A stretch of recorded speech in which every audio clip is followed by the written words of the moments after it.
Well, back to real work. Is your email inbox a nightmare? Professional home organizer Megan Arthur joins us now with step-by-step instructions to clear your online clutter. And Megan, I've got to tell you, my inbox is a mess. So I need your help this morning.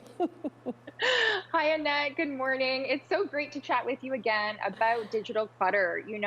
It's a very common type of clutter, but easily is forgotten about. And we're heavily immersed in the digital world, very dependent on our devices and electronics. And over time, these collect junk and clutter too. And just like our home, it's important to put some focus on them by tidying up, decluttering, purging, and organizing to create some physical storage space on our devices, but also to give us an overall sense of mental clarity. Right. So the first thing you recommend is unsubscribing to all those maybe newsletters or updates that you get. Right. So, looking at our inbox is really important. And we do tend to get a lot of newsletters from stores or business emails that, we don't really read anymore. So, unsubscribing is, there's nothing wrong with that. I think a lot of people feel this guilt about pressing that button, but absolutely nothing wrong with that. Very important that, it floods our email inbox. And if we're no longer interested, just unsubscribe.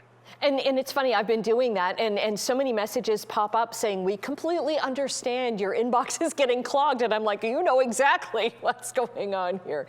How else can we have a cleaner inbox?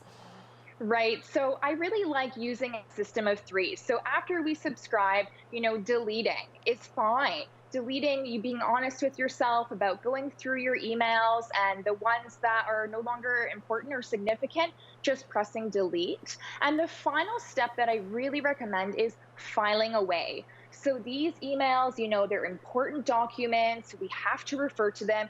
You're going to keep them, but not in your inbox. So what I like doing is having separate file folders within my email that are color coded and labeled for personal email, business projects, store emails or purchases. And then they're all saved there, really easy to refer to when we need them. And Annette, like life is digital and electronic these days. We receive a lot of health documents and financial documents online. So really, really important to have an online filing system. And it's great too that you can just go to that file. Like I have a health file, I have a travel file. So I just automatically have been like putting stuff in there, and it really helps. So if I need a number or if I need a document, I can find it really quickly.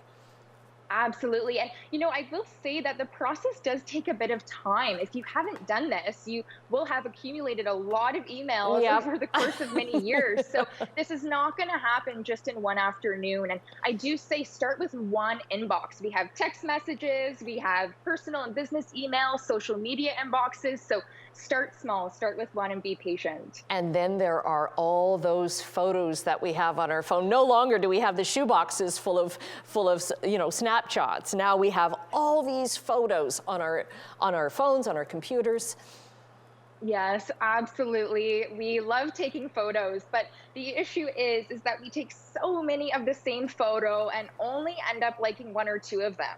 So it's being honest with yourself and really going through and deleting duplicates, discarding photos that are not meaningful to you or that you wouldn't care about keeping, and then having a system where you can take your photos and upload them. So for me, I like taking photos from my phone, putting them on my computer, and then I make file folders and label them. That way, if I want to go look at a memory or a trip I went on, they're all there, really easy to find. Using a USB stick is another really great option to put your photos on, or an external hard drive or G drive to save your photos that, they're off your phone. You've created that storage space because, and they do take up a lot of space after a while. So that's a really great solution for photos. Okay, now you've done all this work. You want to make sure that you've saved all that work.